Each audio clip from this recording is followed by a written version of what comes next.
aware of who Brad was, he was at that time a law enforcement officer who was working in New Hampshire, and he was sort of out of the closet, so to speak, on the war on drugs. He had come out, joined Law Enforcement Against Prohibition. Would recommend you check out their website when you get a chance. It's leap.cc. Now, he's actually no longer a member of Law Enforcement Against Prohibition, and maybe you can ask him about that or he'll get into it.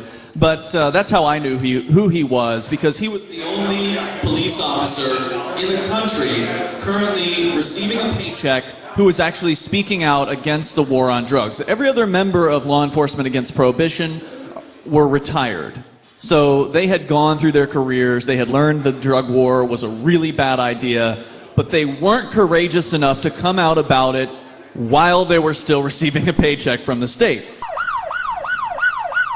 And, you know, cops like to talk about how courageous they are and how tough the job is, but when you see them cowering, when they believe something and they're too afraid of what their police chief will say to them or what their buddies will say to them, you see them cowering. It's just so sad. So to know that somebody like Brad existed was a huge deal for me, and like, wow, I get to move to the same place where this guy lives. That's a great thing. And so I got to know Brad over the years, and as I mentioned on the last panel, in case you weren't here, he had kind of a negative response from some of the people in the liberty community.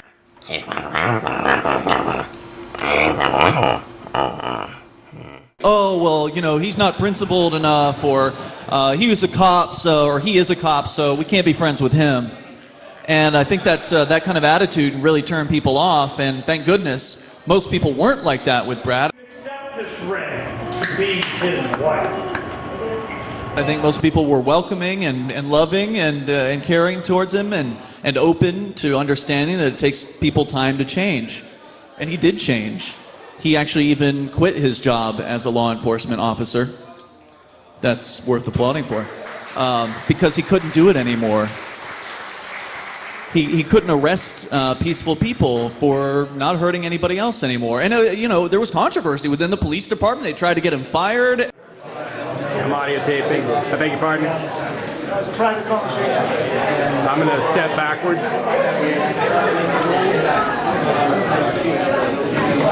Is there any significance to your shirt? Is it connected to tonight in some way? No, I have to wear a shirt. And activists came out in force in huge numbers and came there to your hearing where they were trying to can you. And it was the 60 or 50 activists that came out to back him up, I think, that were the largest factor in why he didn't lose his job.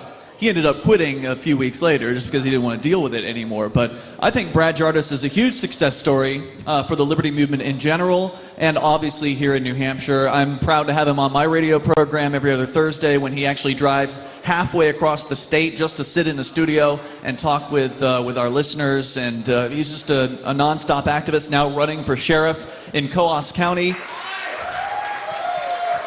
which is huge. I mean, that's a big deal. So I'll shut up now. I've got a lot to say about you, Brad. Obviously, you are really awesome. So take it away, and remember, please come up to ask your questions at the microphone. Well, thank you very much, Ian.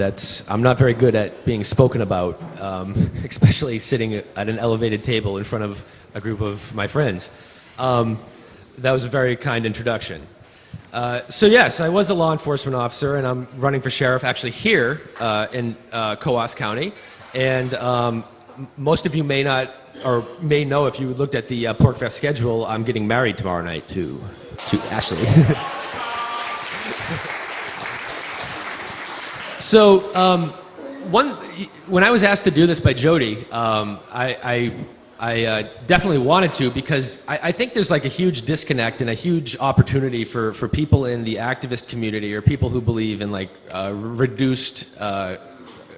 the reduced use of government force to enforce, the will of the majority. I think there is a better way to reach out to actual law enforcement officers and get them to realize that what they're doing, in large part through enforcement of victimless crimes, is not good. It's being done at the behest of corporate interests and law enforcement interests and the private prison interest. And I think if relationships can be built between law enforcement and the libertarian community, I think there's there's a good opportunity that police officers can be taught about what they do every day. And the only reason why I'm sitting here is because I became friends with good people like Ian. And I took the time to sort of study where many of these laws came from that the police are asked to enforce. And as much as you may not like to think it's true, the people I went to the police academy with, like I got to know all of them. They're not bad people.